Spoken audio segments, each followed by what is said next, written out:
بسم اللہ الرحمن الرحیم۔ السلام علیکم ورحمۃ اللہ وبرکاتہ۔ پیارے ناظرین کرام، یہ ایک شہر کی کہانی نہیں، یہ انسانیت کی تاریخ کا وہ سنہرا باب ہے جو عدل، انکساری اور روحانیت سے لبریز ہے۔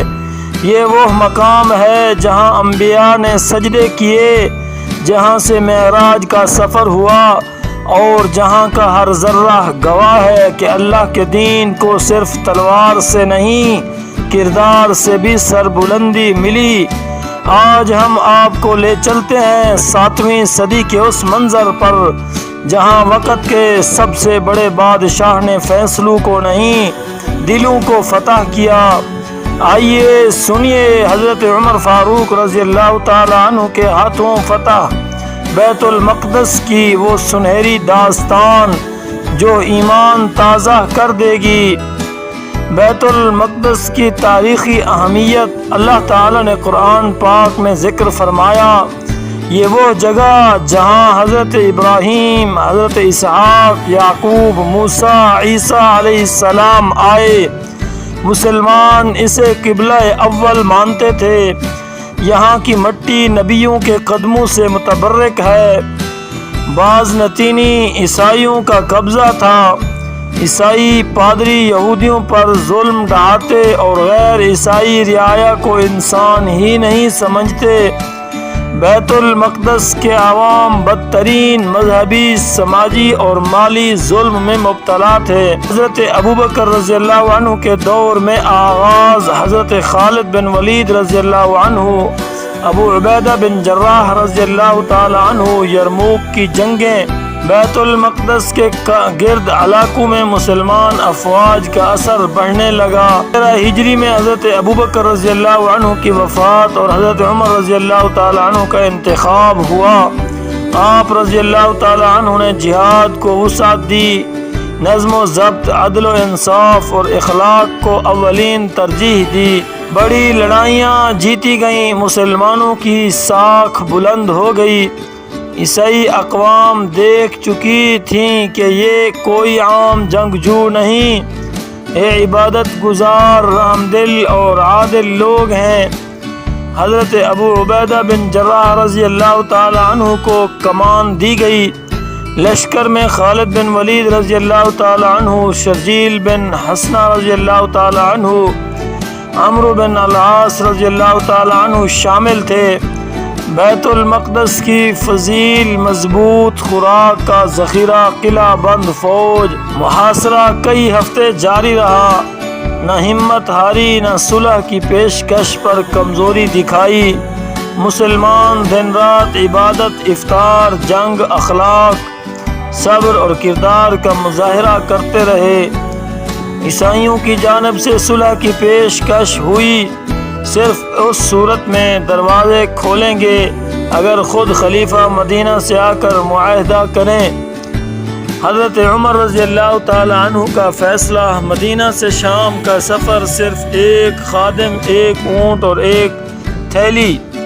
حضرت علی رضی اللہ تعالی عنہ نے فرمایا، آپ رضی اللہ تعالی عنہ بیت المقدس جا رہے ہیں، لباس تو صاف کر لیں۔ حضرت عمر رضی اللہ عنہ نے فرمایا، اللہ نے ہمیں اسلام سے عزت دی ہے، ہمیں کسی دکھاوے کی ضرورت نہیں۔ سفر کا منظر، باری باری خادم اور آپ رضی اللہ تعالیٰ عنہ اونٹ پر سوار ہوتے۔ جب شہر کے قریب پہنچے، حضرت عمر رضی اللہ تعالیٰ عنہ پیدل تھے اور خادم سواری پر سوار تھا۔ درویش صفت خلیفہ، مٹی آلود لباس، ہاتھ میں رسی، آنکھوں میں تقوی، وہی حضرت عمر رضی اللہ تعالی عنہ جن کا نام سن کر قیصر کانپ جاتا تھا۔ دروازے کھلے، چابیاں پیش کی گئیں۔ بیت المقدس کے اسقف نے شہر کی کنجیاں حضرت عمر رضی اللہ تعالی عنہ کو دیں۔ تاریخی معاہدہ ہوا، کسی عبادت گاہ کو نقصان نہیں ہوگا۔ معاہدہ ہوا، عیسائیوں کو مذہبی آزادی حاصل ہوگی، کوئی جبر زبردستی نہیں کی جائے گی، جان، مال، عزت، مذہب محفوظ رکھا جائے گا۔ حضرت عمر رضی اللہ تعالی عنہ کا کردار، چرچ آف دی ہولی سیپلیکر میں نماز کی دعوت ملی۔ آپ رضی اللہ عنہ نے باہر نماز پڑھی۔ فرمایا اگر یہاں نماز پڑھی تو مسلمان بعد میں چرچ کو مسجد بنا دیں گے۔ مسجد اقصیٰ کی حالت زار، کواڑ، کرکٹ، ویرانی، یہودیوں نے اسے نظر انداز کر رکھا تھا۔ حضرت عمر رضی اللہ تعالیٰ عنہ خود جھاڑو لے کر صفائی میں مصروف ہو گئے۔ صحابہ رضی اللہ تعالیٰ عنہ مجمعین بھی شامل۔ مسجد کو پاک کیا، قبلہ درست کیا، پہلی نماز ادا کی۔ وہی جگہ، وہی مقام جہاں سے نبی اکرم صلی اللہ علیہ وسلم نے معراج کا سفر کیا۔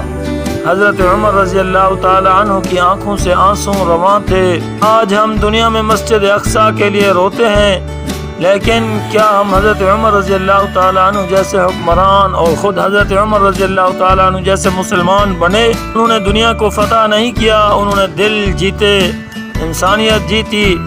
خلیفہ ہو تو ایسا، سپہ سالار ہو تو ویسا، صحابی ہو تو عمر رضی اللہ تعالی عنہ جیسا۔ ناظرین کرام، اللہ تعالیٰ سے دعا ہے، اے اللہ ہمیں حضرت عمر رضی اللہ تعالی عنہ کی سادگی، انکساری، غیرت اور عدل عطا فرما۔ یا اللہ مسجد اقصیٰ کو ظالموں کے چنگل سے آزاد کروا دے۔ اے اللہ ہمیں بھی بیت المقدس کی خاک سے محبت نصیب فرما۔ یا رب ہمیں کردار کا وہ نور دے کہ ہم بھی امت کی فتوحات کے سپاہی بن جائیں۔ میرے پیارے ویورز، اگر آپ کو یہ ویڈیو پسند آئی ہو تو اسے دوسروں تک ضرور پہنچائیں، اسے صدقہ جاریہ بنائیں اور ہمارے چینل اسلام از اسٹرانگ کو سبسکرائب کرنا نہ بھولیں، کیونکہ یہ صرف یوٹیوب چینل نہیں، یہ ایک اسلامی مشن ہے۔ جزاکم اللہ خیرا۔ السلام علیکم ورحمۃ اللہ وبرکاتہ۔